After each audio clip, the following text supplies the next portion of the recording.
Zee 24 तास एक पाऊल पुढे। मराठी मालिकांना गोरेगाव चित्रनगरीमध्ये मिळणाऱ्या सवलतीची मुदत 31 जानेवारीलाच संपली।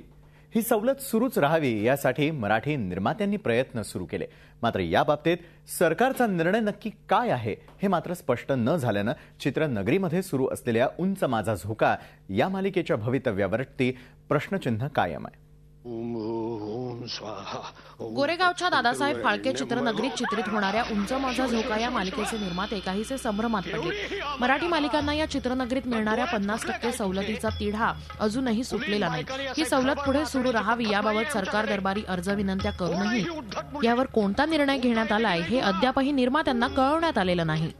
काय होईल आता याचा अजून तरी अंदाज नाहीये, म्हणजे माझ्यापर्यंत ऑफिशियल न्यूज काही आलेली नाहीये।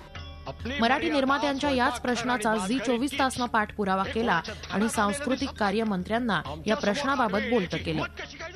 हे चित्रनगरी संचालक मंडळामध्ये या मालिकांसाठी 50% सवलत नव्हती, ती 50% सवलत देण्याचा निर्णय घेतला आणि ती 1 वर्षापर्यंत ती ठेवावी। कारण मालिका असतील किती करत असतील ते चित्रण, पण 1 वर्षासाठी म्हणजे साधारण 27 लाखाचं आपण त्या माध्यमातून त्यांना मदत करत आहोत आणि त्या पद्धतीचा तो निर्णय आहे। आणि त्यामुळे अजूनपर्यंत त्याच्यावर, कारण प्रत्येक एक सिरियल असेल, मराठी सिनेमा असेल, मराठी नाटक असेल, मराठी लोक, या सर्वच यांना वेगवेगळ्या स्कीममधनं आपल्याला द्यावं लागतं आणि त्याच्यामुळे काही पूर्णपणे सर्वच आपण देऊ शकत नाही।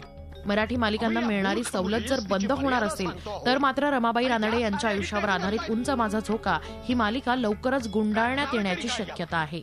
सरकारची किंवा शासनाची अशीच आडमुठी भूमिका जर असेल किंवा तसंच त्यांचं जर धोरण असेल की नाही त्यांना जर करायचं, तर मग मला जरा थोडंसं विचार करून पावलं उचलावी लागतील। माझ्या डोक्यातलं चरित्र मला जे दाखवायचं होतं ते कदाचित मला तसं करता येणार दुर्दैवाने, आणि वेळेच्या आधी कदाचित मला ती संपवावी सुद्धा लागेल।